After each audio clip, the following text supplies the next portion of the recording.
Dobrodošli v 26. epizodi AS podcasta. V tokratni epizodi bomo malce več časa posvetili slovenskemu klubskemu nogometu, rdeča nit pa bodo sodniki in njihove odločitve. V svoji družbi prav lepo pozdravljam Marka Cirmana, športnega novinarja na Valu 202 ter našega zunanjega sodelavca. Marko, živijo. Lep pozdrav. Radica in tudi našega komentatorja Jožeta Pepevnika. Zdrav. Ter sodnika, ki je še lani bil v sodniški ekipi v finalu Lige prvakov, Nejc Kajtazović, dobrodošel. Denis, pozdravljen. Fantje, začnimo prvo z Celjem. Marko, kot zvest sledilec tvojim zapisom, me je ena tvoja teza me je pozitivno presenetila, oziroma tako sem bil ponosen na slovenski nogomet. Celje bo po tekmama s Fiorentino odigralo v letošnji sezoni že 20 evropskih tekem. Mislim, da boš rekel, da si ponosen na moje objave. Počasi, to še pridemo. In kot drugo, slovenski klubski nogomet bo imel svojega predstavnika v evropskih tekmovanjih tudi v aprilu. Nisem se mogel odločiti, katera od teh dveh izjav trditev je bila močnejša.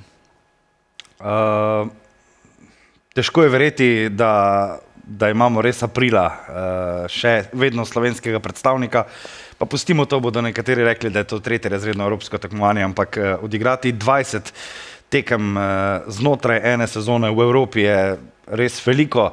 To je, se pravi, 20 tekem, 33 je Celje odigralo do letošnje sezone v celotni zgodovini v Evropi, torej več kot pol samo v eni sezoni, zdaj letos 36 je recimo krogov v domačem prvenstvu, ti pa 20 igraš še v prvenstvu, je to brez pokala že 56 tekem, tako da res en velik uspeh, sploh potem, ker vemo, kako so se Celjani kar namučili, da so sploh prišli do tega ligaškega dela konferenčne lige in zdaj ta pravljica kar traja, ne? In zdaj še Firenze in Fiorentina doma in v gosteh. Celje je edini klub, ne, ki je sredi julija začel v prvem krogu katerihkoli evropskih kvalifikacij. Od 90 klubov in je še vedno živ. Tako da kdaj je bilo? 10. julija. 10. julij v Talinu, ja. 0-5, Damir Krnar, Flora. Potem menjava trenerja. Pa Slovan, Bratislava. Pa Slovan, pa Šamrok, Pjunik. Ja. Ligaški del in tako naprej. Če se zdaj malce distanciramo od vseh teh uspehov, Nejc, ti kot nek zunanji, iz zunanjega vidika, lahko to, kam bi umestili ta uspeh Celjanov iz vidika slovenskega klubskega nogometa, se lahko to enači z mariborskimi uspehi v Lige prvakov, ali moramo to zaradi tega ranga tekmovanja, kot je že Marko omenil, spustiti malo letvico, ali je teh 20 tekem pa april, ali je to največji slovenski klubski uspeh, kako ti to vidiš? Pa jaz bi se kar deloma strinjal z Markotom, glede na samo kakovost tekmovanja, pač ne moramo enačiti Ligo prvakov z konferenčno ligo, to vsekakor. Kar pa ne zmanjšuje dejstva, da je uspeh Celjanov vsekakor zavidanja vreden, kajti 20 tekem odigrati v Evropi ni malo, ni lahko, poleg tega pa biti še pri tem uspešen, mislim, da to ni mačji kašelj.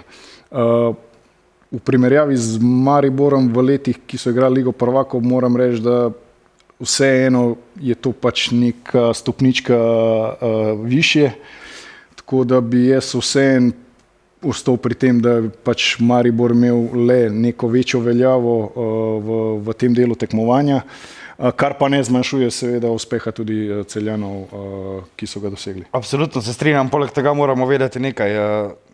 Sestava kvalifikacij nekoč v mariborskih zlatih časih v Evropi je bila drugačna kot zdaj. Zdaj si prvak in če ti ne uspe tako, kot je Celjanom ni uspelo v Ligi prvakov, te pljune v Evropsko ligo. Če ne uspeš tam, te izpljune v konferenčno ligo. Maribor teh popravnih izpitov ni imel. Maribor je moral od prvega kroga ali pa drugega, kjerkoli je začel, ves čas zmagovati. Do play-offa. Šele play-off je omogočil potem. Ja. Ves čas si moral zmagovati, premagovati težke, zahtevne tekmece, neugodne Izraelce, Celtic recimo, to so klubi, ki imajo veljavo, ne samo mislim, v širšem evropskem kontekstu, tako da tu ne moremo mešati jabolk in hrušk, tu je Maribor zgodba zase v slovenskem nogometu in na to moramo biti ponosni in Zdaj, ko gledamo z neke distance nazaj, je to res imeniten uspeh, ampak Celjani pa so preprosto izkoristili ta, bom rekel, prenovljen evropski sistem kvalifikacij. Zdaj je nekoliko lažje, no, če si prvak. Če pa nisi prvak, tako kot Olimpija, ko ni bila prvak, je pa tudi morala zmagovati, da si je zagotovila ta ligaški del. Tako da, ja, če si prvak, je bistveno lažje zdaj. No. Maribor je imel 4-letno obdobje zaporednih uvrstitev evropska. Tudi ta kontinuiteta. Ja, kontinuiteta, čeprav, če bi pa gledali sezono po sezono, pa vse meni, sicer bi na prvo mesto postavil sezono 99-2000, v bistvu tisto uvrstitev Maribora v Ligo prvakov, ker je bila res nepričakovana, ker je bila dosežena proti prvaku Belgije, proti podprvaku takrat francoske lige in potem tudi zmaga proti kijevskemu Dinamu, tistega Maribora proti Dinamu, ki je še 3-4 mesece predtem igral v polfinalu Lige prvakov, bil skoraj finalist, tako da če gremo sezono po sezono, ampak se mi tudi ne zdi pošteno, ker vseeno se je nogomet ne samo v teh 10 letih, ampak že kaj šele v 25, se je toliko spremenil. Celjani so letos prikazali eno izjemno mero prilagodljivosti, v bistvu tudi zdaj premagovanja nasprotnikov na najrazličnejše načine, če smo se še jeseni spraševali, zakaj je Albert Riera, zakaj Celjani niso mogli oziroma niso smeli potem prijaviti toliko nogometašev, kot bi lahko, in zdaj klop zgleda res kratka, ampak tudi s to kratko klopjo Celje res maksimum vleče v Evrope. No. Midva sta se, Jože, pogovarjala po tej tekmi s Celjem, dal si eno zelo, zelo močno istočnico, da je Riera vrgel neko rokavico slovenskemu klubskemu nogometu, da se da tudi drugače kot zgolj z našo pregovorno pragmatičnostjo. Se pravi, največji uspehi klubskega nogometa so se naredili ustvarili na pragmatičen način. Maribor, Liga prvakov, reprezentanca, vse. Marko, mi zdaj pridemo v četrtfinale, Celje pride v četrtfinale klubskega tekmovanja z rezultatom 5-4-4, po rednem delu 5-4, 5-5. To je nekaj nevidenega še do sedaj na našem prostoru. Ja, to je pač celjska igra v letošnji sezoni. Nikoli ne veš pred vsako tekmo, kaj boš dobil. Klical me je po tekmi z Luganom, ko sem potoval domov še na letališču, kolega z Jutarnjega lista mi je rekel, čem je skrivnost, pa sem rekel, pač Celje je Evropi vrečko presenečeno, nikoli ne veš, kaj boš dobil. Kar je zanesljivo je to, da gledalec, nevtralni ljubitelj nogometa nikoli ne bo razočaran pred oziroma po celjski tekmi. Ja, enostavno je Riera takšen, rad ima ta še iz igralskih časov adrenalin, nočem reči tipični gambling, ampak rad ima ta adrenalin, rad ima provocirane tekmeca skozi svoje zamisli, rad ponudi širšo paleto svojim nogometašem, širšo taktično paleto, ogromno prilagajan, ogromno menjavan. Ob tem, da ima Celje precej površno obrambo, to je treba reči, da je nekajkrat v Evropi pošteno visel, ampak na teh tekmah proti Apoelu in proti Luganu se mu je zneslo, oziroma se je šlo Celjanom, tako da, ja, ena taka res hecna sezona, bi rekel, ampak po drugi strani pa zelo uspešna, kar je najpomembneje. Videlo se je v tistih prvih krogih, kako je Celje presenetilo Başakşehir takrat, ko res se mi je zdelo, da Turki, pa še potem marsikdo za njimi niso pričakovali takšnega Celja, ki bo imelo takšno željo po pobudi, po igri, po kombinatoriki, ko pričakuješ morda klišejsko ali pa nekako, da se bo ekipa iz manjše nogometne države avtomatsko branila. Ampak ja, Celje je v tem vidiku, jaz ko grem na tekme Celja, evropske tekme Celja, se vedno veselim, ker pač res ne veš, kaj boš dobil, veš pa, da bo neko razburjenje se bo zgodilo in je super to. Nejc, Celje doživlja zdaj to, kar si v bistvu tudi ti v tvoji karieri, da moraš prehajati iz evropskih tekmovanj na domače prvenstvo. Se pravi, sredo sodiš v tvojem primeru na Allianz Areni, San Siru, Bernabeu, potem pa pride vikend, pa greš v tvojih časih v Sežano, zdaj v Ajdovščino, pa v Lendavo. Kaj se tle dogaja v glavi igralcev na eni strani, ampak mene bolj zanima iz vidika sodnikov, ta prehod, preklop? Ja, ne vem, bom rekel tako, med tednom v Evropi pač veliko več adrenalina, glede na to, da pač na te tekme smo hodili zelo poredko, oziroma je teh tekem bistveno manj kot pa v domačem prvenstvu, tako da, ko si dobil neko tako veliko tekmo v Madridu ali pa v Milanu, je vsekakor bil prisotno veliko adrenalina. Na to tekmo si se seveda pripravljal, mogoče bom rekel malenkost bolj, kot pa na te domače tekme, saj si rečemo domače ekipe si veliko bolj poznal, ker si jim pač sodil iz tedna v teden, kar pa seveda ne pomeni, da se na domače tekme nismo pripravljali. Seveda v tujini smo to delali skupaj z trenerji oziroma z analitiki, ki delajo za UEFA.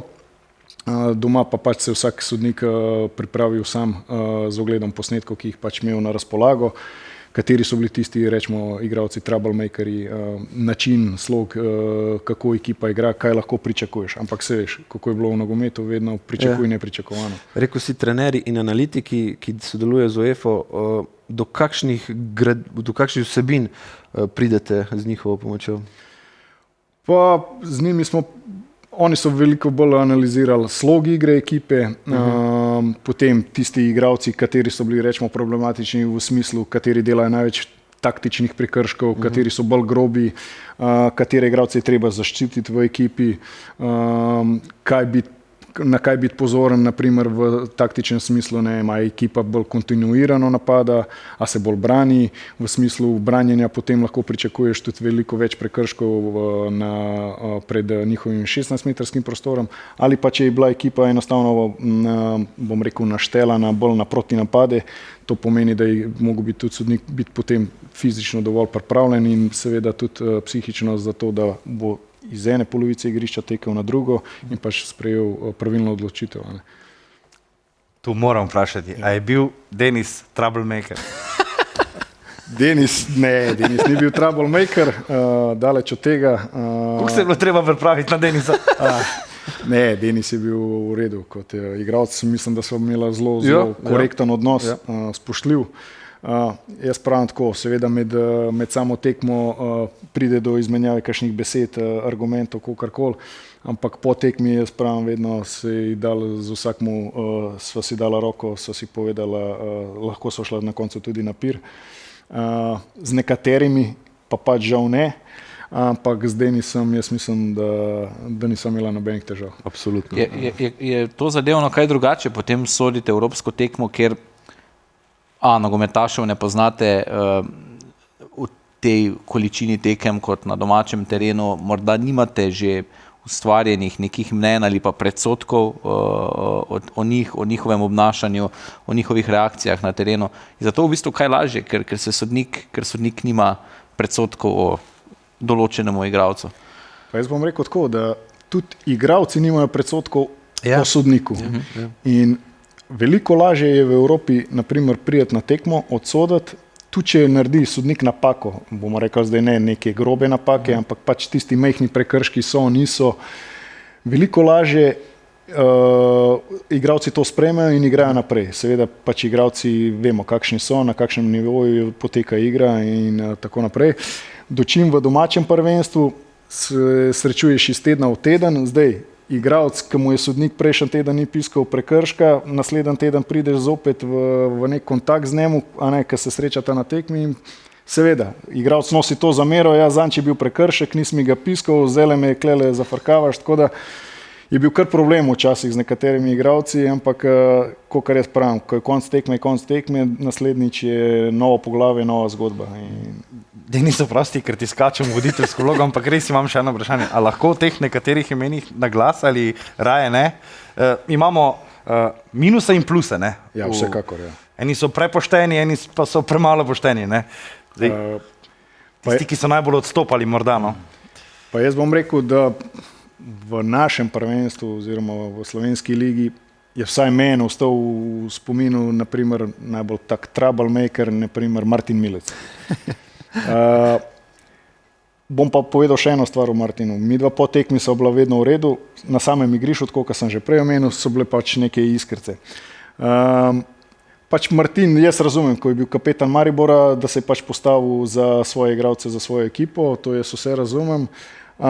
Mogoče ga včasih ponesla tudi publika v Mariboru, ki moramo reči, da pač je zelo številčna, bom rekel, strastna. Tako da Martin je še dodatno dobil potem krila in pač ni včasih vedel, kje je točno meja.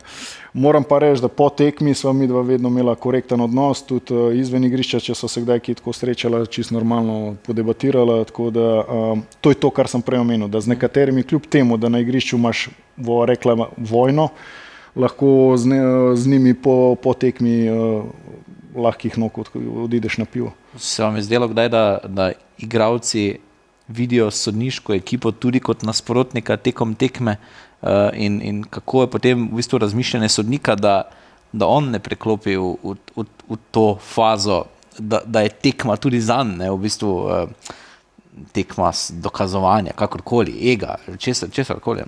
Pa se, jaz pravim tako, vsaka tekma bi ti mogla biti izziv. Ne glede na to, ali je to tekma v evropskih pokalih, ali je to tekma v domačem prvenstvu, prva liga, tretja liga, kakorkoli, tekmo pač si vedno mogel vzeti 100% resno.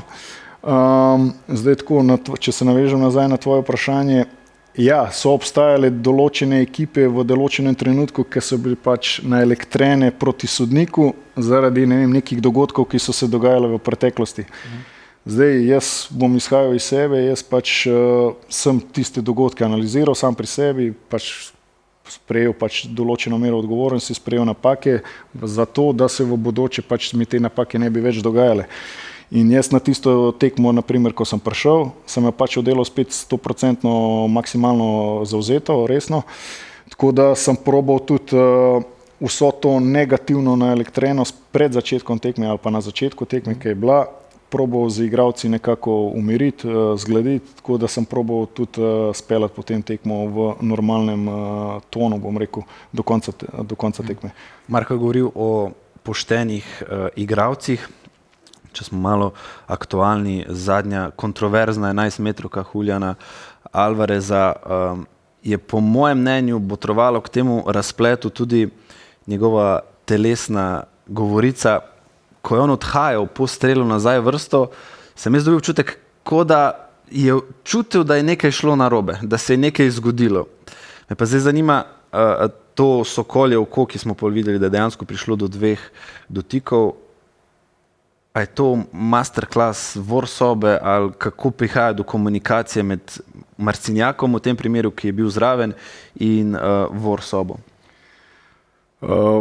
Bom rekel tako, pri izvajanju 11 metrov za določitev zmagovalca je vedno sodnik pač tisti v primeru, da se karkoli zgodi, v tem primeru sodniki preverjajo samo dvojni dotik, ki da nekakšno pobudo VAR sodniku v Vorsobi, da še bolj striktno pregleda samo izvedbo 11 metrovke. V tem primeru, tudi kasneje v medijih, če ste prebrali, je bil Simon tisti, ki je dal še dodatno informacijo o VAR sodniku, da naj še bolj striktno pogleda samo izvedbo 11 metrovke. Sej, ne vem, če ste gledali, tisti, ki ste videli, da so takoj Real Madrid igralci, ne vem, 3-4 so takoj dvignili roko in pokazali na dvojni dotik. Jaz bom rekel tako, glede na to, da se tudi v zelo počasnem posnetku super slow motionu šele zazna ta dvojni dotik, bom rekel, da pač igralci so predvidevali. Jaz bom rekel, da oni tega videli niso. Malo pritiska naredili, ne? Seveda, malo pritiska in tako pač, ki je tudi Simon kasneje rekel, da je on dal nek info VAR sodniku v sobi, bom rekel, da je izhajal verjetno iz tega, ker to s prostim očesom preprosto ni mogoče videti. Je bilo pravici zadoščeno? Jaz bom rekel, da ja, pravila tako določajo. V primeru dvojnega dotika se pri 11 metrovkah za izvedbo zmagovalca se pač 11 metrovka izbriše, pač se šteje, kot da je bila neuspešno izvedena. Pa se strinja to omizje s tem pravilom? To je pa druga. Zdaj, Marcinjak, ja, sem tudi sam zasledil, ko je dejal, jaz sem videl, da je prišlo do 2 dotikov, ampak v primeru, če Poljak tega ne bi opazil, a je to dovolj velika napaka, glavnega sodnika, da se lahko VAR soba vključi in posreduje? Ena izmed nalog VAR sodnika je tudi pregled zadetkov. V tem primeru je izvedba 11 metrovke in sodniki, naprimer tudi jaz kot VAR sodnik, sem vedno mogel tudi pri 11 metrovkah, ali so bile med samo tekmo ali pa na koncu za določitev zmagovalca, sem vedno mogel pogledati izvedbo 11 metrovke. In v primeru, da je prišlo do dvojnega dotika, se v tem primeru, tako kot je bilo pri Alvarezu, se 11 metrovka šteje kot neuspešno izvedena. V primeru, da je pa to med igro, bi bil pa v tem primeru indirektni prosti udarec z mesta dvojnega dotika za nasprotno ekipo. Tako da moram reči, da je kle naloga že sama po sebi VAR sodnika ta, ki mu določa, da mora pogledati samo izvedbo 11 metrov. Ne preverjate pa samo strelo, ampak tudi izlet vratarja. Se pravi, kako je zdaj s tem pravilom, da vratar mora stati na črti in kdaj lahko malce zapusti ta prostor, pa gre neko ožanje kota? Ja, on mora biti ob izvedbi udarca z obema nogama na... Z eno, mislim, da samo z eno. Se upravičujem, hvala. Z eno nogo mora najmanj stati na golovi črti, tako da, ko se žoga premakne, lahko on spusti tudi tisto drugo nogo z golove črte. V nasprotnem primeru, če je bil golman pred tem, že da je zapustil črto, se 11 metrovka ponovi. V primeru, da je branil. Ne vem, če se boste vsi skupaj strinjali z mano, ampak meni se zdi, da je pri 11 metrovkah strelcu dovoljeno vse skoraj, marsikaj, dokler se z minimalno hitrostjo premika proti žogi. Medtem ko je vratarju ni dovoljeno v bistvu nič, dokler žoga se ne premakne. Se mi zdi, da je ta morda razlika, da je favorizira pri 11 metrovkah strelca, ker vidimo, kakšni so ti zaleti. No. Mislim, to je skoraj da ustavljanje, pa poskakovanje. Simone Zaza. Ja, pa levo. Mislim, dejansko gre za, vem, da je nogomet tudi šport, igra, kot bi Diego Maradona rekel, neke prevare, da ti nasprotnika nekako pretentaš, ne? Razumem, ampak se mi zdi, da je tu vseeno, da je mnogo več dovoljeno strelcu kot pa vratarju. No? Jaz, kot si prej omenil, sprememba hitrosti nima nobene veze na samo izvedbo 11 metrovke, razen v primeru, da se napadalec pred udarcem žoge ustavi in čaka. V tem primeru gre zopet za nepravilno izvedbo 11 metrovke, in takrat o tem pa ne odloča VAR, o tem odloča sam sodnik, ki je na igrišču. On preceni zdaj, je bila ta izvedba normalna oziroma v nasprotju s pravili. Meni se zdi, kar Denis itak je že slišal moje mnenje, pa tudi Marko ve, meni se pa zdi, da je osmina finale Lige prvakov enostavno prevelik oder, da bi se zadeve odločile na takšen način. Ne glede na to, da vsi, ki me poznajo, vedo, da mi je Atletico ljubši kot Real, ampak tudi, če to pozabim. No. To smo hoteli slišati. Tako se mi zdi, da je enostavno oder prevelik, da bi se na tak način odločalo. No. Meni je tudi sporno, ni mi všeč ta 11 metrovka. Ne vem, spomnimo se, Messi je podal Suarezu. Ja, pa tekajoče v fazi Messi v finalu proti Franciji. Tudi to se je zdaj spet obudilo, da ga je mal čez rob kopačke ob strelu šla. Se je bil VAR, pa se ni oglasil. A so čipi v žogah? Ne, niso. Čipi so bili samo na Evropskem prvenstvu. Aha, ok, ker potem pa je bila in v tem primeru bi čip zaznal 2 dotika Alvareza. Ja. To so taki mikročipi, ki delujejo res na najmanjši dotik. Tako da res mi takrat na Evropskem prvenstvu, ko smo bili v VAR sobi, smo imeli na enem zaslonu tudi te dotike oziroma te, bomo rekel, valove, ki se dogajajo ob vsakem dotiku žoge. Tako da res, že najmanjši dotik ti mikročipi zaznajo, tako da v tem primeru bi, če bi imeli oni to tehnologijo na razpolago, bi videli 2 stolpca, kar bi pomenil, da se je Alvarez 2-krat dotaknil žoge. To je slovenski nogomet razvit, ne? Že pred več kot 20 leti v slovenski ligi Gary Čipi, ne? Ne, ampak je tudi, mislim, od začetka sodniške kariere tvoje do zdaj se je toliko v bistvu spremenila, se je ta hitrost razvoja, ne? čemur smo priča na evropskih, na največjih stadionih, igriščih in temu, kar smo priča morda doma, ta v bistvu razlika, na kar mora biti sodnik pripravljen, oziroma s čem sploh, kakšna orodja ima na voljo v enem tekmovanju in kakšna orodja ima na voljo v drugem tekmovanju. Se mi zdi, da ko se je začel VAR uveljavljati v Sloveniji, meni je bilo zelo narobe, vsi se spomnimo, od 5 ligaških tekem je bil VAR na 2, se spomnimo najprej. In potem ponavadi seveda na tekmah Maribora, Olimpije, Celja, Mure, tam Ankaran, Aluminij, ni treba. Ne regularno prvenstvo. 2 naslova Mariboru stran, enega Olimpije. Kako se takrat sodniki na to gledali? Ker je bilo, meni se je zdelo narobe, podcenjujoče do vseh 10 klubov. Ja, tako, kar si omenil, na začetku implementacije VAR-a v Sloveniji pač nisem NZS oziroma ZNSS ni imel dovolj finančnih sredstev za postavitev vsega VAR sistema na stadionih, da zagotovi, bom rekel, VAR sistem na vseh 5 tekmah. Tako da smo začeli z 2, tako, kar si omenil. In ja, tudi mi sodniki smo se včasih pogovarjali morda v regularnosti samega prvenstva, ampak žal tako je pač takrat bilo. S tem smo se sprijaznili, tudi klubi so to sprejeli. Moram pa reči, da se nam strinjal z vama, da so bili samo Olimpija pa Maribor tisti, ki so imeli VAR. Ja. Mislim, da so imeli tudi ostale ekipe VAR tehnologijo na nekaterih. Ko je igrala Olimpija proti njim.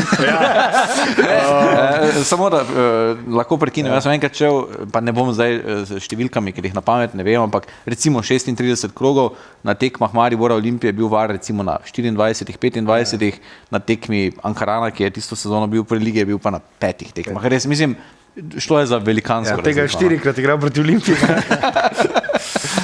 Ja, res je. Ja. Tiste čase so pač za tistih 6 mesecev, pol sezone smo pač mogli delovati samo z 2 vorsobama, žal.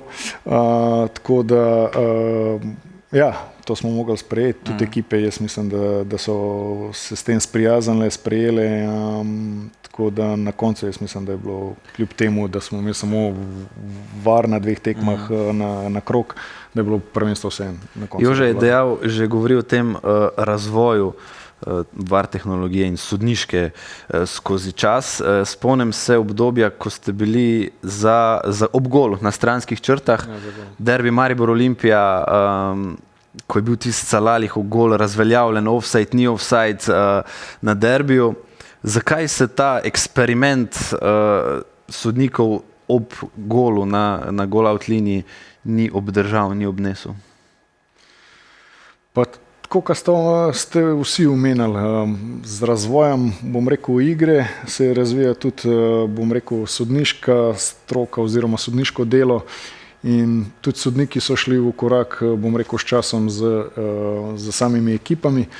Bom rekel tako, v nekem obdobju nogometa je bila to najboljša rešitev takrat. Se pravi, da si imel dodatnega sodnika iza gola oziroma iza gola-out linije, kjer so se dogajali veliko takih spornih trenutkov se je dogajalo ravno v 16-metrskem prostoru, ki pač vemo, kaj prekršek v tem prostoru prinaša, kakšen dobrobit je to za ekipo.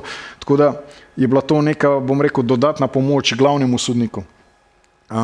Z razvojem VAR tehnologije je pa potreba po teh sodnikih iza gola pač, bom rekel, izginila.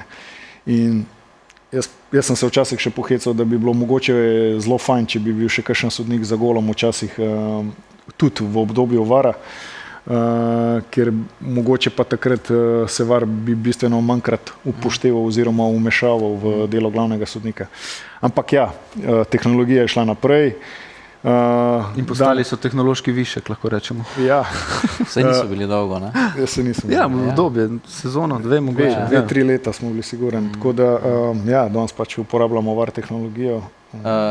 Meni se zdi velikokrat, da to glavno načelo VAR-a, clear and obvious, jasno in očitno, da se v bistvu to največ, ne sama končna odločitev, ampak da se to največkrat krši ali pa ne upošteva, da bodisi se sodnika v VAR sobi vključita ko ni clear and obvious.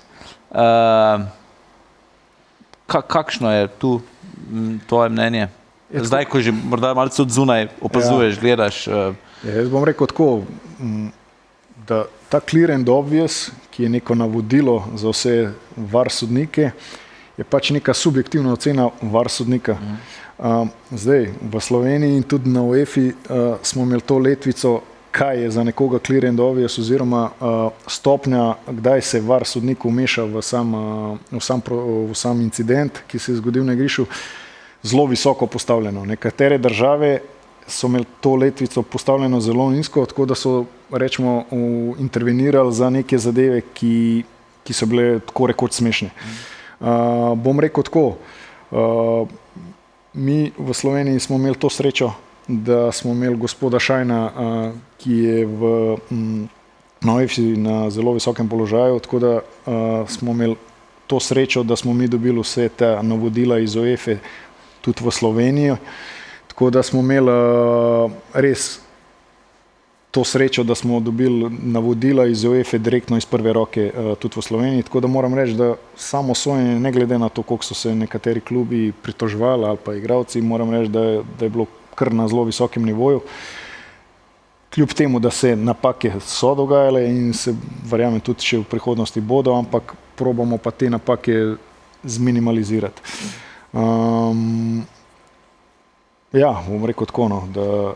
Koliko je še prostora za napredek v smislu te VAR tehnologije, če se dotaknemo zdaj te situacije iz derbija, ja, VAR se ne more in ne sme vmešati za rumeni karton, jasno, ker to bi drugač bil cel kaos, ampak ko pride do takšne situacije, kot je bila na derbiju, Elmas do drugi rumeni karton, kjer je prišlo do očitne napake, posledično rdečega kartona, se pravi, imamo občutek, da nekako sam zaradi te birokracije v navednicah se ne sme tukaj VAR vmešati, čeprav bi bilo nogometno, da tukaj VAR posreduje. Ja, tako kot si omenil, da se VAR ne sme in žal se tudi ni smel vključiti v samo zadevo, ker VAR sodniki imamo v VAR protokolu so 4 jasna navodila, kdaj se VAR lahko vmeša, kdaj ne. In žal, v tem primeru, kjer gre za drugi rumeni karton, se VAR ne more in ne sme vmešavati. Ja, ne vem, Denis, kaj bi ti rekel, nesreča ali pa bom rekel, nesreča za sodnika, pa sreča za Maribor, da kljub temu, da je bil igralec izključen, so na koncu še vedno zmagali. Si pa ne predstavljam, da bi bilo kakorkoli drugače razen zmage. Ja, tako kot sem prej rekel, sodniki smo zmotljivi, probamo te napake čim bolj zminimalizirati, njemu se je to zgodilo. Škoda je bila narejena, ker Elmas potem ni smel igrati proti Primorju. Ker je Maribor izgubil. Ker je Maribor izgubil. Zdaj, Maribor je imel na začetku še zmeraj 11 igralcev na igrišču proti Primorju, tako da zdaj, kaj bi bilo, če ne bi bilo, nima nobenega smisla gledati. Se pa strinjam, ja. Da... Kar se pa tiče neke razveljavitve takšnega rdečega kartona, ki ni bil upravičen in da bi pol v tem primeru lahko proti Primorju nastopil, je pa kako? Antoniju so razveljavili, če smem se vmešati, rdeč karton proti Getafeju, mislim da, in je lahko potem igral proti Realu. Ker ga ni bilo, ja.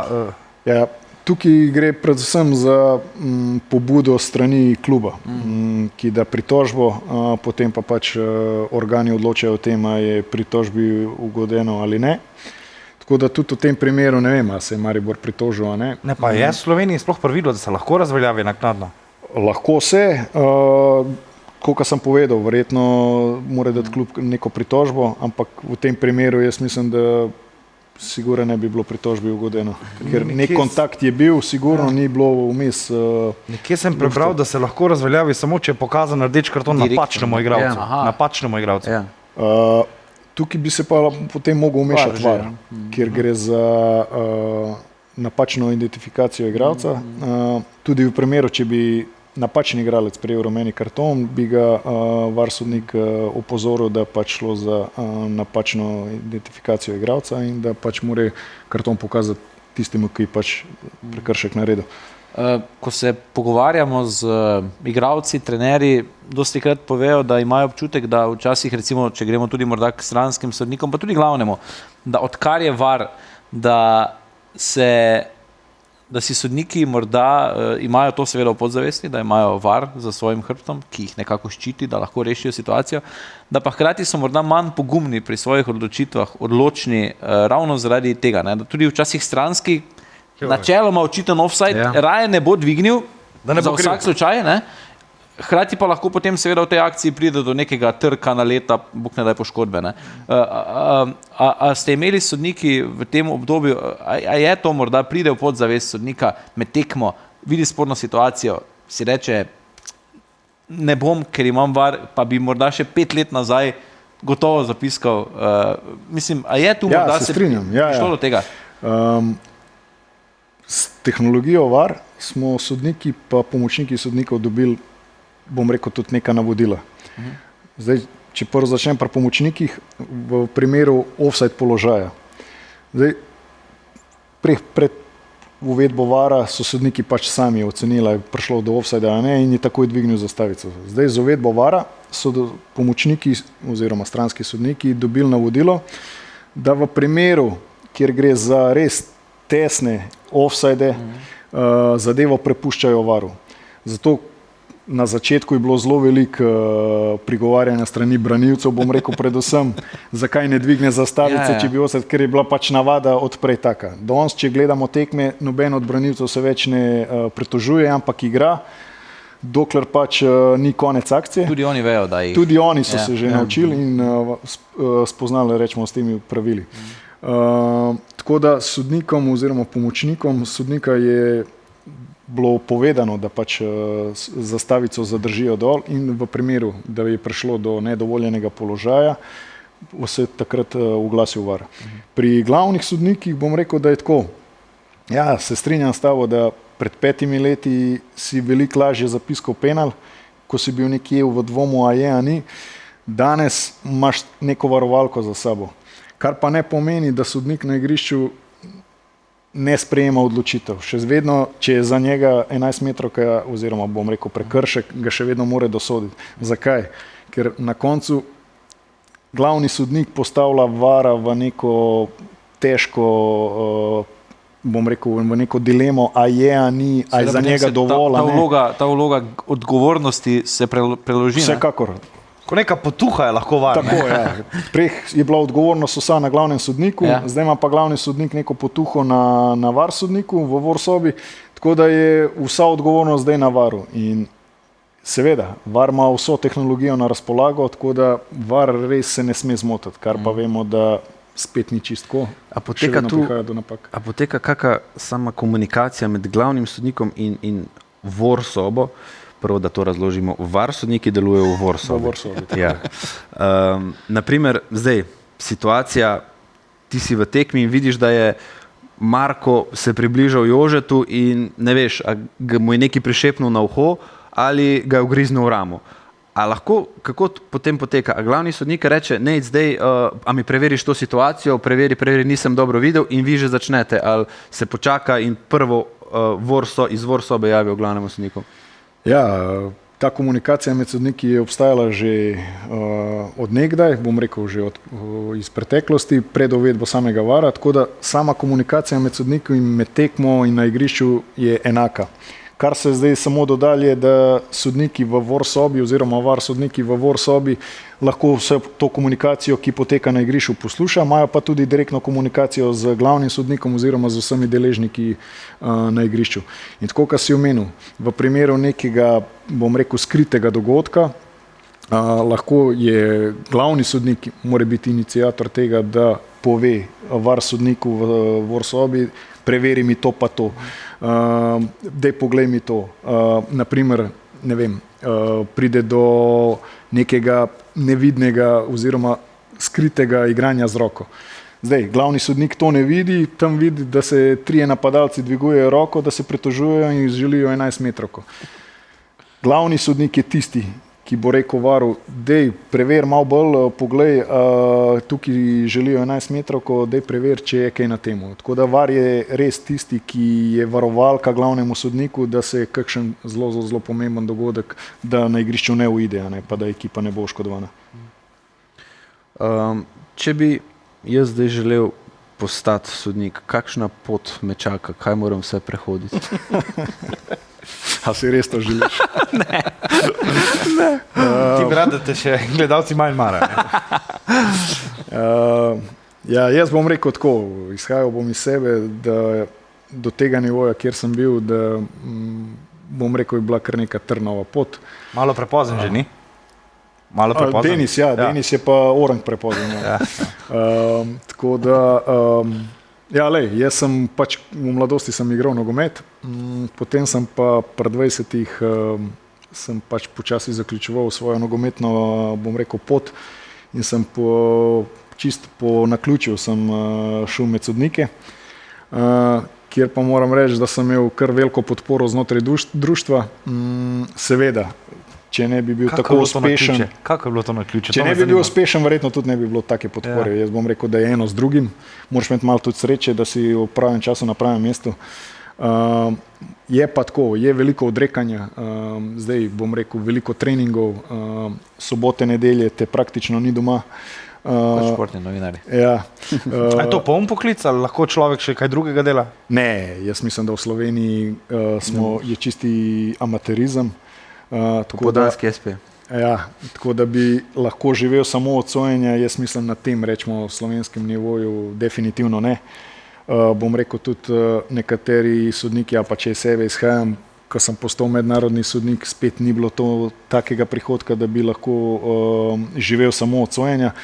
Je pa tako, ko si sodnik, vsi vidijo samo te na televiziji, kako ti je fajn, noben ne ve, koliko truda oziroma koliko treningov je za tabo in koliko odrekanja do familije, polet, naprimer, je treba prilagajati dopuste, pozimni smučanja, ker imamo tekme in tako dalje. V samem procesu treninga moraš paziti, da ne prihaja do poškodb in zato pravim, da sodnik je težko živel od sojenja, ker ne moreš vedeti, da se boš poškodoval in ko si enkrat poškodovan, ni tekem, ni prihodka, tako da smo imeli vsi sodniki poleg sojenja še redne službe. Ti je kdaj zamenjal četrti sodnik, si kdaj poškodoval? Jaz mislim, da ne. Bilo je pa enkrat zelo blizu, ko mi je tam v 88 minuti na tekmi Bravo, zdaj pa res ne Maribor. Ne, v Šiški seveda, ne, ja, tistem igrišču. Mi je v kolenu, ampak jaz sem tekel naravnost. Potem sem samo s spremembo hitrosti sem naredil, direkcija samega teka je bila enaka, ko sem začutil neko bolečino v kolenu. K sreči je bila 88 minuta. In si piskal konc? Ne. Ampak potem sem rekel četrtemu sodniku, sem rekel, dej ti za vsak slučaj se ogrej, če bi jaz ne mogel nadaljevati. Ne. Rekel, dej nekaj se hecati 90 minuta že. Sem rekel, dobro, ok, malo se hecam, malo pa vsem, ker sem nekaj začutil. Ampak je bilo vsako minuto slabše. In k sreči, jaz do tiste 93 minute, ko je bilo sam tok podaljška, sem odsodil. In sem prišel v garderobo, jaz po koncu tekme nisem mogel stopiti na nogo. Tok me je bolel, ko sem domov prišel, jaz nisem mogel noge stegniti. Zdaj mi je bilo čudno, zakaj, od česa, nisem naredil nobenega nenadenega giba, ne nič. No, na kar sem šel v zdravniku, delal vse rentgene, magnete, nič niso odkrili. Takrat sem počil 2 tedna, pač nisem sodil, moram reči, da potem sem lahko nadaljeval, ampak moram reči, da še danes kolen ni 100%. Bravo, Maribor. Bravo, Maribor, ja. Da ti ni milec v klizu, pa... Njega bi preskočil. Koliko morate biti fizično, oziroma kako izgledajo norme, rečete norme, ja. Za fizično pripravljenost? Kako to izgleda? Tako, kot ste že predhodno omenili, za samo nogometno igro z nogometno igro so se spreminjali tudi, bom rekel, naše navade, naše treningi, naše norme. Kakor veste, sami opažate, igra je vsak let hitrejša, tako moramo biti tudi mi sodniki vsakič hitrejši, bolj vzdržljivi. Zakaj? Zato, da smo čim bliže samemu dogodku in da lahko pravilno ocenimo. Jaz, ko sem začel z sojenjem, smo imeli takrat, vsi poznate tisti Cooperjev test, 12 minut, okoli atletske steze si tekel, mogel si preteči 2700 metrov v 12 minutah. Zdaj, kdor je to naredil, je lahko sodil, kdor ne, pa pač je mogel jeti na ponovitvene, če je želel soditi. Potem smo te norme zamenjali za, bomo rekli, jojo test, kjer je bilo 20-metrska razdalja in si mogel teči 20 metrov do stožca, obrniti pa nazaj. In to je bilo v nekem določenem času, ki se je pa vsakič zmanjševal, tako da si mogel vedno hitreje teči. Je bil pisk? Piski so bili vmes. To je bil Ajax test, se mi zdi. Podobno, zelo podobno. Tako da zdaj na koncu smo prišli do SDS testa, bom rekel... Članska izkaznica. Kjer je pa... Šef je dal zeleno luč. Kjer je pa 60 metrov najprej do enega stožca. In vedno desno se vrati. Smo imeli zdaj 60 metrov, nazaj potem po 6 sekundah premora imaš 20 metrov z obratem, tako kot jojo prej, in potem po 6 sekundah nazaj spet 60 metrov, hitreje kot pa v prvo. In moram reči, da te norme, ki jih pa pač zdaj tečejo sodniki, da so od vseh najbolj zahtevne. Zakaj? Bom rekel, pri Cooperjevem testu je šlo pač na to dolgotrajno vzdržljivost, ki si jo, bomo rekli, vsak normalen, bomo rekli, človek, ki vsaj malo se ukvarja športom, lahko natrenira. Tle bom pa rekel, zdaj pri teh testih je pa problem predvsem z hitrostno vzdržljivostjo. Ko ti priješ do neke hitrosti, treba to hitrost vzdrževati. Zdaj, glede na to, da se ti čas zmanjšuje, laktat v telesu se ti povečuje, je to zelo težko vzdrževati. Tako da brez treningov, bom rekel, danes zelo težko nek sodnik naredi te norme. Včasih, si kakšen trening spustil, pa si šel doma v naravo teč, pa si prišel na norme, pa si naredil. Zdaj pa so zahteve nogometa vse večje in tudi pri sodnikih so zahteve vedno večje in večje, tako da tudi treningi so prilagojeni. Skupaj trenirate? Peterica sodnikov, ki ste vedno skupaj? Ne. Menjav je malo zdaj, ne? Ja. Ponovadi imaš svojo ekipo, ne? Ekipe, bom rekel, sodniške ekipe, ki sodijo v Evropi, so večinoma stalne. Tukaj doma pa so mešane. Ponavadi poskušajo narediti tako, da sodniki, ki so iz istega društva, če je le možnost, pridejo na neko tekmo skupaj. Če ne gre drugače, se pa pač sestavi ekipa iz različnih društv. Sami treningi pa potekajo po društvih. Tako da Gorenjsko društvo trenira na Gorenskem, Ljubljansko društvo v Ljubljani. Imate kakega kondicijskega trenerja? Tako, vsi pa treniramo po nekem določenem programu, ki nam ga pošle kondicijski trener. To pa od kakšnega kluba, ne? Ne. Mitja Novak je bil zadolžen, ki je še vedno zadolžen za telesno pripravo sodnikov. Redno pošilja sodnikom treninge, katere morajo opraviti. Je pa res, da te treningi so kar, bom rekel, na nivoju UEFA. Tisto, kar se trenira na UEFA, se potem prenese tudi v slovenske... Ni pa on tam, da bi bdel nad vami, ampak mora biti od vsakega posameznika, ali kako? Sodnik vsak ima polar uro, tako da sodnik mora ob koncu tedna poslati poročilo oziroma treninge, ki jih mora narediti, prenese iz polar ure v program in jih pač pošle našemu trenerju. Drugo daš uro tam na atletskem stadionu. Koliko španjelo? Moramo malo drugačen puls, da bi hitro error.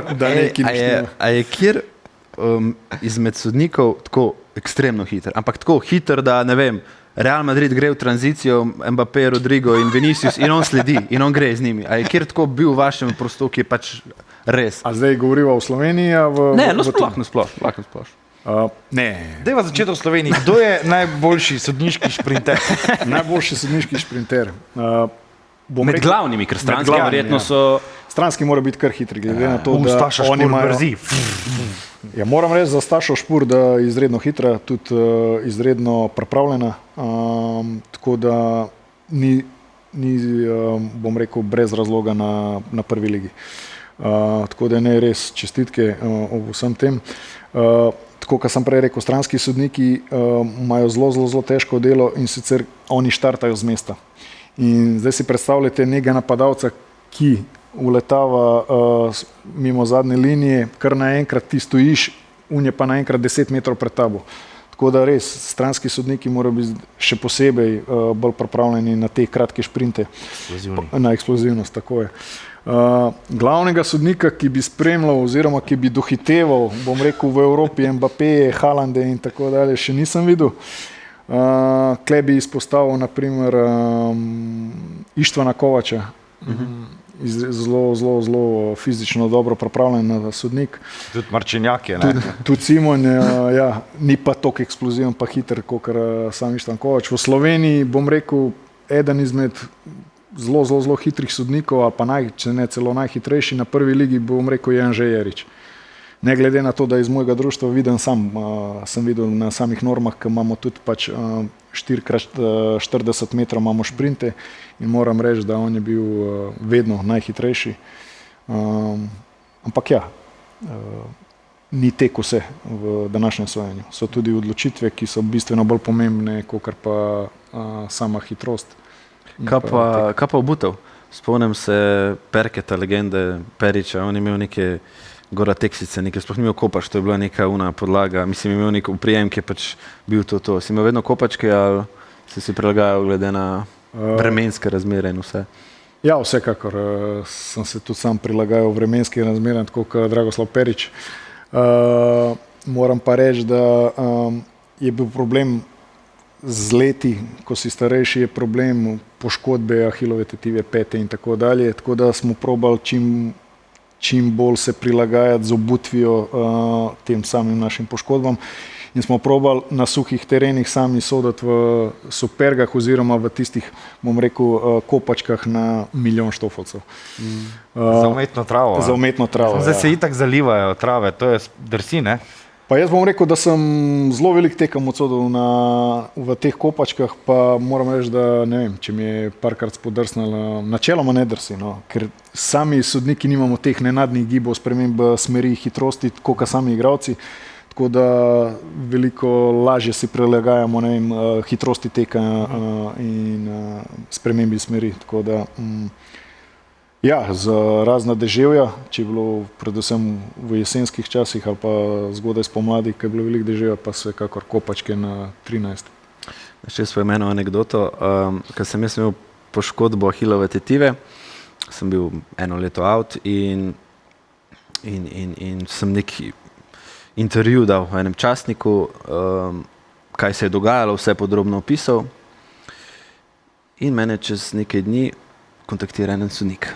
En sodnik me kontaktira, priznan slovenski sodnik in mi piše na Facebook in napiše: hej, vem, da me ne maraš, ampak vseeno imam eno vprašanje.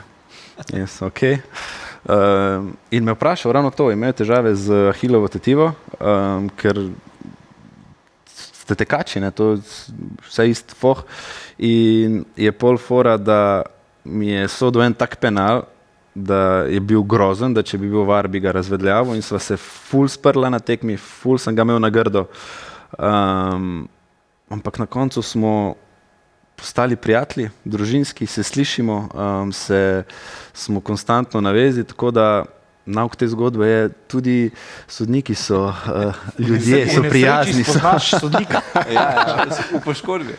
Ja, na koncu smo tudi mi le ljudje, ki pač delamo napake, zdaj s tem probamo živeti naprej. Jaz bom rekel tako, ko sodnik naredi napako, tudi igralci delajo napake, s tem, da igralci se za napake njihove se veliko manj piše, potencira, kot pa bom rekel za napaka sodnika. Tu imam še eno vprašanje. Koliko je pa s tem v privatnem življenju? Se srečaš zdaj s kakšnim igralcem v trgovini ali pride do tebe kakšen navijač, pa ti lepo pove, tamle si ga pa pobiksal 300 kosmatih, a ne? Ja, sem pa kdaj se tudi s kakšnim igralcem srečaš ali v trgovini ali na dopustu, tako kot sem rekel, jaz sem bil, bom rekel, na plaži. z večino sem bil kar v dobrih odnosih, tako da ni bil noben problem se ostaviti kakšno reč, magar je tudi neki spit. Bom pa rekel, da je pa velikrat, posebej po teh, bom rekel, težkih tekmah, derbih, prihajalo do raznih komentarjev na mojo osebno Facebook stran, pa to, pa gor, pa dol, tako da ja, se sodniki soočamo tudi s tem, ampak pač je treba to vzeti kot del poklica, odmisliti pa se čim bolj pripraviti na naslednjo tekmo. Rekel si težkih tekem, kjer je bila v tvoji karieri v Sloveniji najtežja? Ja, jaz bom rekel, vsekakor najtežje tekme so zasoditi Maribor Olimpija. Kakšna specifična, res najtežja? Si komaj čakal konec, razen tista bravo Maribor, ko te je bolelo? Pa zdaj trenutno, da bi izpostavljal ene, bom rekel ne. Mogoče Maribor Olimpija je bila tekma, ko je za Maribor igral še Milivoje Novaković. Takrat sem imela z stranskim sodnikom neko zadevo glede offsajda ni, ker je sam pomočnik ni vedel, a je bil še eden izmed obrambnih igralcev izza golove črte ali ne. Vara še ni bilo, ne? Ne, vara, tudi dodatnega sodnika za golom ni bilo.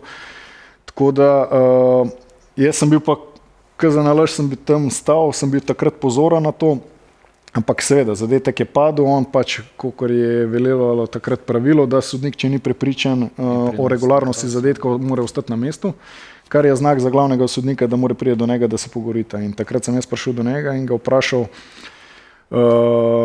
kaj je narobe oziroma v čem je problem, in je rekel, da ni prepričan, je bil še nekdo tam od zadnja. Sem rekel, ja, jaz sem videl, da je ostal v toku akcije izven igrišča, je rekel, ok, v redu. No, takrat, ko sem jaz priznal potem gol, je bilo pa vse narobe. In mislim, da je bil gol za Olimpijo proti Mariboru in takrat se je tekma res zakuhala. Je bilo zelo težko, bom rekel, odvoditi tekmo do konca, ampak ja, nekako smo speljali. Tudi, bom rekel, varno prišli iz tekme domov. Naslednji dan pa vidim potem v časnikih, kako je glavni sodnik sprejel napačno odločitev, kako je on vse kriv. Nič pa o stranskem sodniku, ker bom rekel, da je bil on pač tisti razlog, zakaj je sploh do vsega tega prišlo. Kako pa berete medijev, poslušate karkoli, prebirate komentarje na forumih? Ste ljudje in tudi ljudje to počnejo, ne? Ja, bom rekel, da probamo čim manj, ker tako, kot si omenil, vsak lahko danes komentira, ne glede na to, a se spozna na nogomet ali ne. In zdaj, če bi si res gnal k srcu za vsak komentar, ki ga prebereš, mislim, da ne bi bil dan z nami tu. Ja, se strinjam, ja. Kaj pa najprijetnejša izkušnja? Najprijetnejša? Moram reči, da najprijetnejša izkušnja v moji karieri je zagotovo finale Lige prvakov. Morda kdo ne ve, če poveš, kje je. Je to tudi vrhunec tvoje kariere, lansko finale? Ja, vsekakor. Finale v Londonu, na Wembleyju,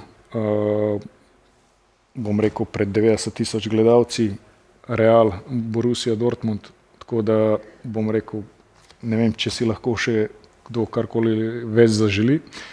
Jaz mislim tako, ko sem začel neko sodniško pot, kariero, sem se vedno želel soditi Ligo prvakov, pa mogoče kdaj bi tudi na Evropskem prvenstvu, tako da to vse mi je Oboje si v enem poletju spomnil. Ja, kot VAR sodnik mi je to uspelo in moram reči, da zdaj še v tem podcastu, bravo. Bravo.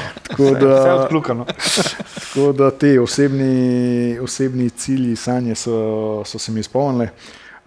Ja, če se vrnem nazaj na Wembley, neka izkušnja, ki jo zelo redko i sodniki, pa bom rekel tudi igralci doživijo. Tako da moram reči, da ravno iz tega razloga, da je to neka, bom rekel, enkratna izkušnja, mi bo zavedno ostala v nekem lepem spominu. Kako človek zve, da sodi final Lige prvakov? A dobiš, ne vem, na Gmail, prosim potrdi. Delo potrdi. Ja, delo potrdi. Kako to zgleda, no? V praksi? Ja, UEFA nam je vedno za zasedenost tekem oziroma na katero tekmo gremo, nam je vedno poslala mail. Tako da tudi v tem primeru ni bilo nič drugače.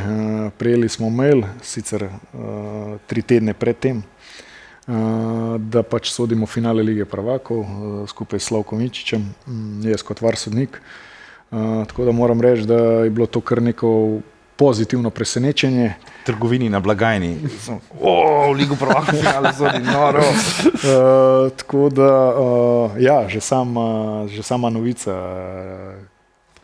ki sem jo prejel prek maila, je bilo tisto presenečenje in neko zadovoljstvo, da pač se bomo udeležili nekega takega dogodka. Kak je pa tam, ko prideš, hotel, spremstvo, vse, kako to videti na najvišjem možnem nivoju? Ja, bom rekel, hotel kot hotel, nič posebnega, saj tudi mi sodniki, tako kot igravci smo le ljudje. A tako varovanje posebno? Ja, imamo, za sodnike skrbi pač UEFA-ina varnostna služba. Glede na to, da je pač bila UEFA organizatorica finala, bom rekel, pred finalom za vse sodnike in za vse zadeve v povezavi s sodniki pač poskrbi domači klub. Tule bom rekel, na finalu je pač bilo za varnost poskrbljeno od strani UEFA. Ja, pred hotelom je bil pač, smo imeli svojega varnostnika, ki pač je, bom rekel, nas merkal, da pač ni prihajalo do kakšnega neljubega incidenta. Sama organizacija tekme, no to je pa čist na nekem drugem nivoju, nam mogoče nepredstavljivo, tisti, ki spremljamo nogomet samo v Sloveniji. To je res, bom rekel, vse na tako visokem nivoju, seveda posledica vložka, zdaj če imaš ti nek denar, se lahko potem tudi to greš, ampak vidiš, kako zadeve funkcionirajo, kako je vse to urejeno. Prideš na sestank, tam te pričakajo klubski funkcionarji, pozdravljajo, vse je tako res. Kje pa je VAR soba na Wembleyju, ni tako kot v začetkih slovenske VAR tehnologije, ki ste na nekih prekolcah, kontejnerjih, kje ste to začeli? Kombi. Moram reči, da VAR sobe so še danes v kombijih. V Domžalah, vem, da je kombi. V Wembleyju tudi kombi ali kje? Na Wembleyju smo bila pa pač jaz pa Rade Obrenović, ki je bil moj pomočnik. Na tej tekmi sva bila v neki sobi, ki je bila prilagojena za VAR tehnologijo. Na stadionu? Na samem stadionu. Tako, sam VAR protokol oziroma VAR sodniki na UEFA-inih tekmah so ali v Nyonu na sedežu UEFA, kjer so pokrite večinoma tekme Lige prvakov, nekatere tekme Lige Evropa, za ostale tekme, rečemo konferenčne lige, so pa sodniki na samem stadionu v kombih. Nikjer ni, da bi tekmo imel v nekem, rečemo, samo studiu oziroma sobi za sodnike, za VAR sodnike. To je neveličastno okolje, ne? Ja, bom rekel, ampak se navadiš. Iz režije smo dobili eno ful zanimivo sporočilo. Da smo predolgi? Ne. Okay. Ali imate sodniki doping kontrole? Ne.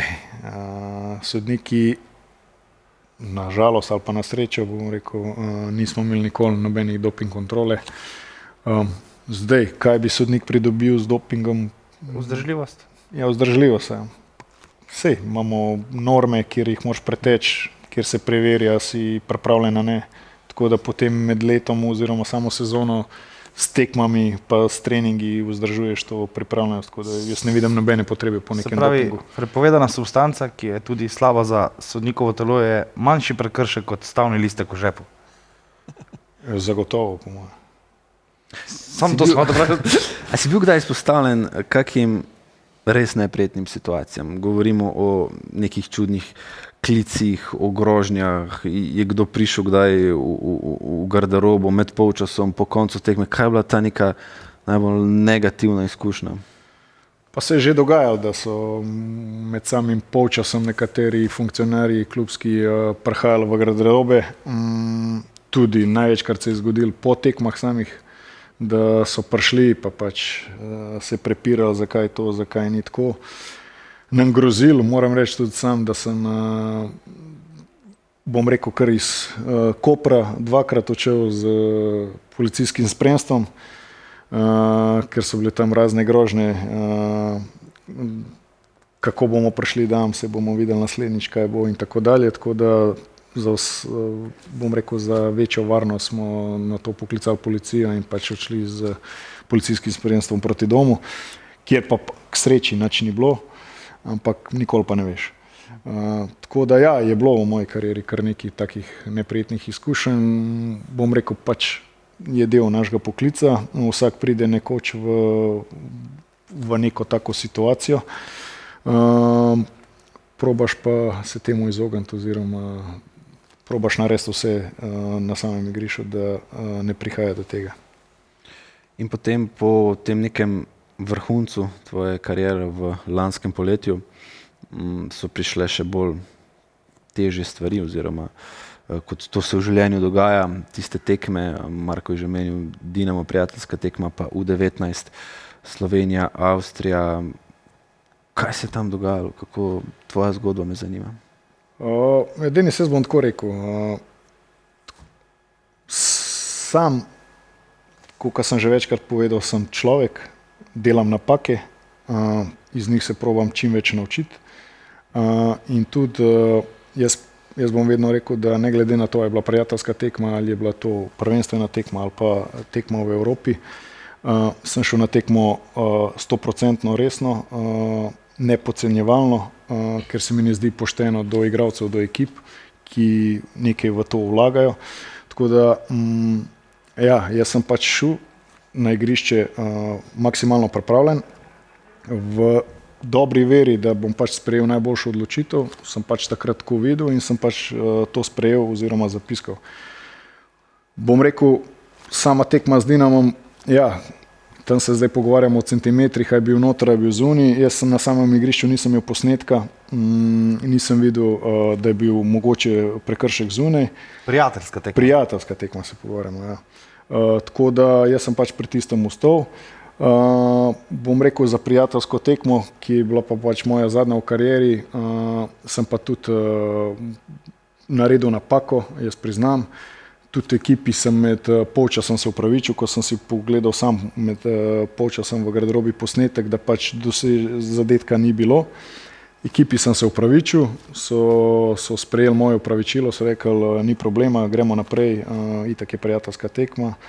Tako da, kaj se pa dogajalo po tej tekmi, to pa bom rekel, me izredno žalosti, pa sem izredno razočaran, predvsem nad nekaterimi mediji v tem slovenskem prostoru, ki bom rekel, so nestrokovni, neprofesionalni in na podlagi nekih govoric potem pribijajo človeka na križ. Kaj je posledica tega? Posledica tega je, da se je moja, bom rekel, kariera končala. Še enkrat ponavljam, daleč od tega, da nisem storil napake, jaz to priznam, ampak da so me obtoževali z stavami, to pa ne bom sprejel, niti ne morem tega sprejeti, ker nikoli v življenju nisem stavil na neko nogometno tekmo, niti nisem pomislil na to, da bi stavil, ker na koncu koncev sem dosegel, če zdaj tako pogledava za nazaj, junija sem bil v Londonu na finale Lige prvakov, septembra sem pa sodil prijateljsko tekmo na Brdu. Zdaj pa vi meni povejte, jaz kot sodnik na nekem nivoju sem si dovolil, da bi, ne vem, zaslužil, 500 evrov, 1000 evrov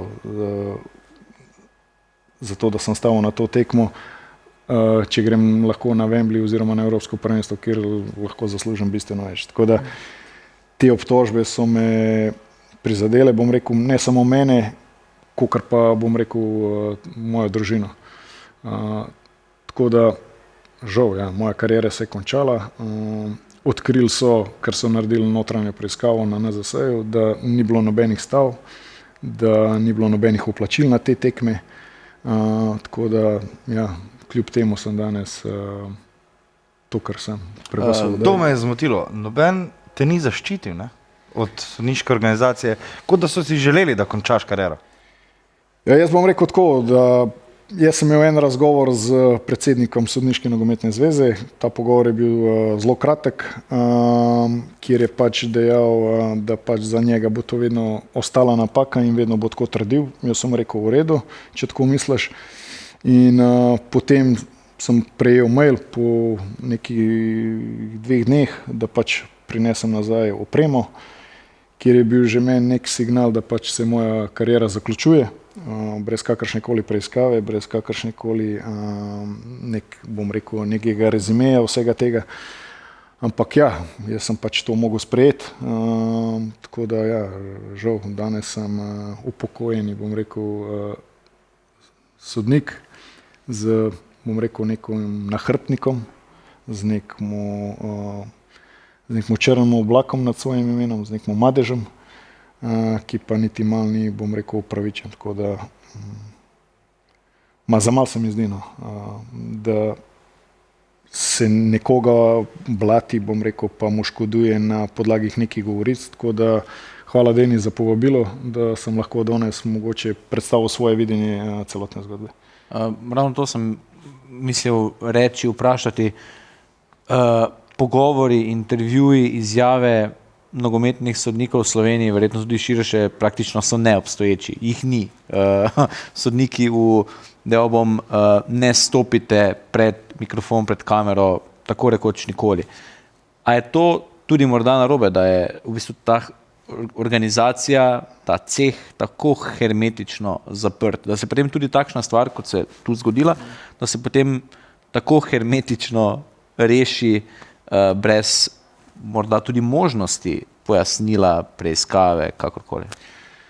Pa jaz bom rekel tako, da sej za kakšne sporne zadeve se je Zveza nogometnih sodnikov oglasila, če ne preko, rečemo, televizije, pa vsaj preko neke izjave na spletni strani, kjer so pojasnili sam dogodek, zakaj to je tako, kakor je bilo. Gre za izbrane situacije. Točno tako. Ker velikokrat se jaz potem, priznam, norca delam, kdaj bomo pa zdaj dobili video v izobraževalne namene, ja, ko se zgodi res kaj hudega. V zelo redkih primerih.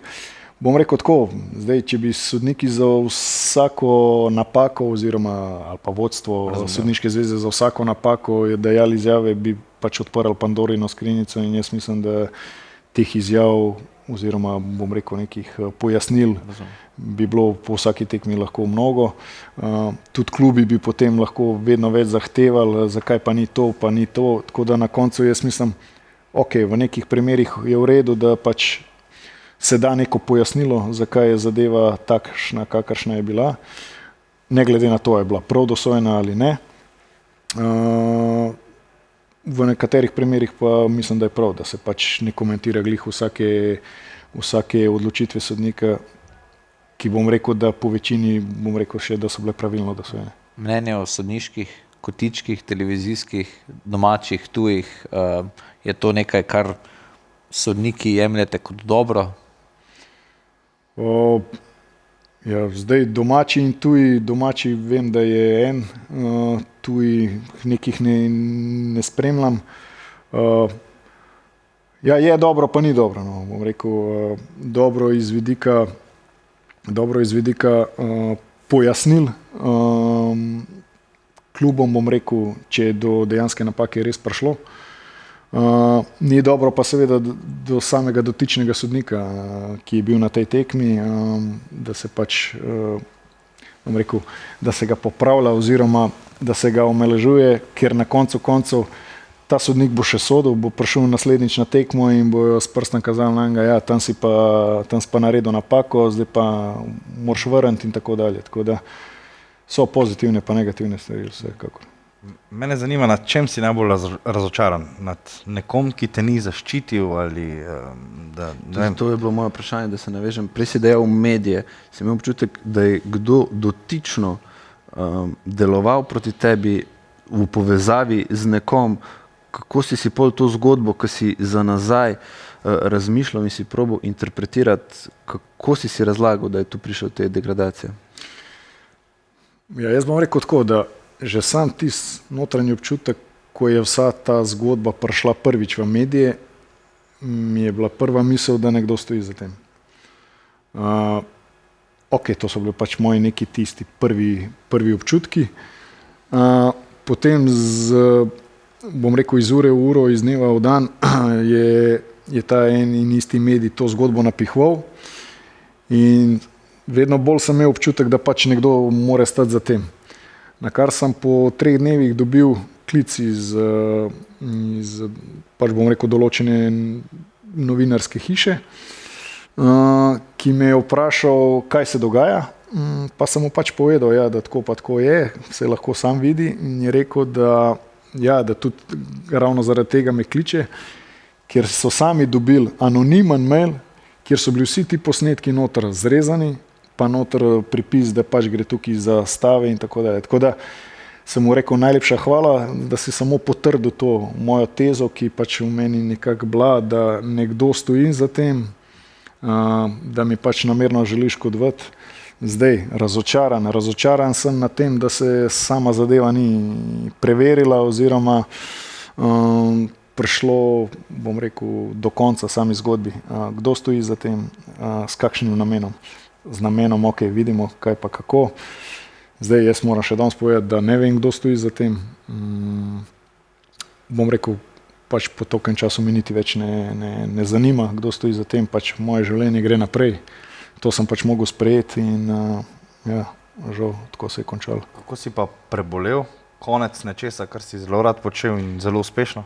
Ja, bom rekel zelo težko, no, ker točno to, kar si omenil, nekaj, kar sem zelo dolgo počel, nekaj, kar sem zelo rad počel, sem se, glede na to, da sem na kakšnem nivoju smo bili, bom rekel, skupaj z ekipo, v kateri sem deloval, koliko tudi odrekanje bilo vsemu temu, bom rekel, da prve dni, da je bilo kar malo težko. Zdaj pa pač čez celi rane, življenje gre naprej, tako da smo pa najdel pač neke druge stvari, ki me veselijo v življenju, ki jih pa prej mogoče sem jih, bom rekel, zapostavljal oziroma bil malo manj pozoren. Kaj zdaj, kaj poklicnega počneš, če ni skrivnost? Ne vem, s čim se ukvarjaš, razen da se več časa najbrž zdaj posveti tudi družini, ne? Tako je, ja. Zdaj sem pač veliko več časa lahko z družino, kar še posebej 2 hčerkama starima 8 in 5 let zelo veliko pomeni. Tako da, več sem z njimi tako med vikendom kot med samim tednom. Sam poklicno sem trenutno zaposlen v Jekon športu, to je neka športno društvo na Krvavcu, tako da tam sem pač zdaj bil kot učitelj smučanja za ves ta čas, ko sem ostal brez, bom rekel, sodniške kariere pa brez službe, tako da, mogoče prej nisem toliko smučal, kakor sem pa letos, rečemo, v enem mesecu. Kolena v Boga? Ja, koleno kar trpi, tako da zaenkrat še v Boga, hvala Bogu, je konec sezone, tako da smo preživeli. Še kakšne ambicije v tem sodniškem svetu oziroma koliko vrat se ti je v sodniških vodah, tudi malce širše gledano, zaprlo s to odločitvijo? Ja, jaz bom rekel tako, da se mi zdi, da so se mi zaprla prav vsa vrata v tem sodniškem svetu. Čeprav sam v notranjosti si želim drugače, ampak če smo realni, mislim, da je pač moje, bom rekel, sojenje oziroma vse, kar je v povezavi s sojenjem, tudi po sojenju, naprimer kontrolor sojenja in tako dalje, da so pač mi vsa vrata zaprta in da pač se je zadeva zaključila. Hvala, Nejc, da si vzel čas, da si delil z nami tvojo zgodbo, tvoje občutke. Veseli smo za to in v čast nam je. Marko, Jože, videl boste zdaj reprezentančno aktivna, Slovenija igra tekmo s Slovaško. Na Areni Sport pa ta vikend brez nogometa, reprezentančni premorje in v naslednji vikend bomo ponovno z vami. Hvala.